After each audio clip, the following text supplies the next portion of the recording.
Good morning, guys. It is November 15th, 2021, and it's about 5:37 in the morning. I got my cat. He's sitting on my lap. Today we're gonna go through the setting of Genesis. Kind of some key things to remember about Genesis. But I also want you to know, sometimes I'm gonna ask you some real and raw questions, and that's a question I have for you today. But I'm never going to ask you a question that I'm not willing to answer.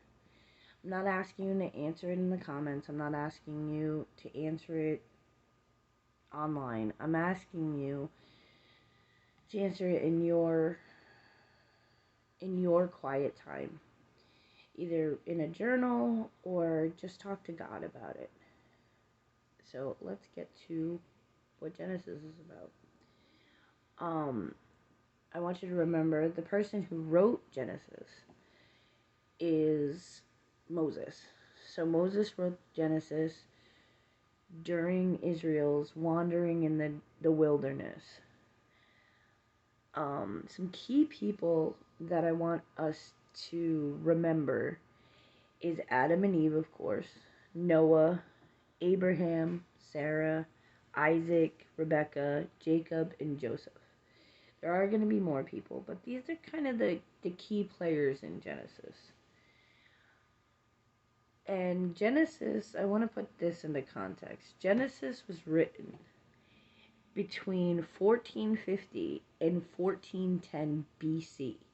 That was 3,470 years ago, approximately. That's crazy. That's a long, long time ago. But it still resonates with us today. So I want you guys to remember that each of these books were written to a certain to a certain people group. Now I'm going to read to you the setting of Genesis, and then I'm going to get to my question. So the setting is, when Genesis was written, the people of Israel had been slaves in Egypt for 400 years. They had recently been released from bondage and guided through the desert to meet the Lord at Mount Sinai, where he had established his covenant relationship with them and had given them the law through Moses. Israel was now poised to enter the promised land and receive the inheritance that God had promised Abraham. While enslaved in Egypt, the Israelites had adopted many pagan ideas, customs from their Egyptian masters. They were influenced by false concepts of God and the world and human nature, and were reduced to being slaves rather than owners and managers of the land. Perhaps they had forgotten the great promises that God had made to Abraham, Isaac, Jacob, and perhaps they had concluded that the promises would never be fulfilled. Before entering the promised land, the Israelites needed to understand the nature of God, His Word, and their place in it more clearly. They needed to embrace their identity as descendants of Abraham, Isaac, and Jacob.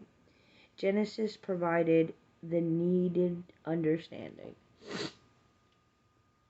So, the Israelites were taken as slaves in Egypt. They weren't allowed to do anything. They were held in bondage. But God redeemed them and took them out of Egypt and given them this law. Now, my question to you, I have a couple. My question to you, the first one is, what is it that has you in bondage? What is it that has you enslaved? And again, I don't want you to answer it in the comments, but I want you to think about it. And I can tell you, I don't even know if this is a word, but I can tell you what has me in bondage right now, and that's not enough-ism. What I mean by that is that I never feel like I'm enough. I'm not enough of a mother. I'm not enough as a writer. I'm not enough. I'm not pretty enough. I'm not smart enough. I'm not enough in general. And I suffer from that. I constantly am comparing myself to someone else. But like the Israelites, I have been delivered from things. And the work is sometimes slow and it takes a while. But I've been delivered from a lot of shame of the things I've been through in my life. So what is it that you have been delivered from?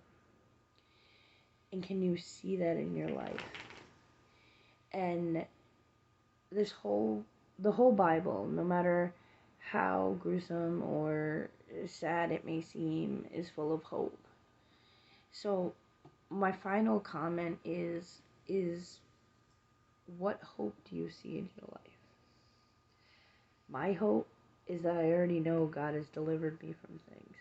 So he will deliver me from this. So, you know what? At the end of this video, I want to tell you there is hope. Whatever it is that keeps you in bondage, there is hope. And that's my prayer for you, is that God will deliver you from whatever it is. So I hope you guys have a happy Monday, and I hope you see the hope today. Bye.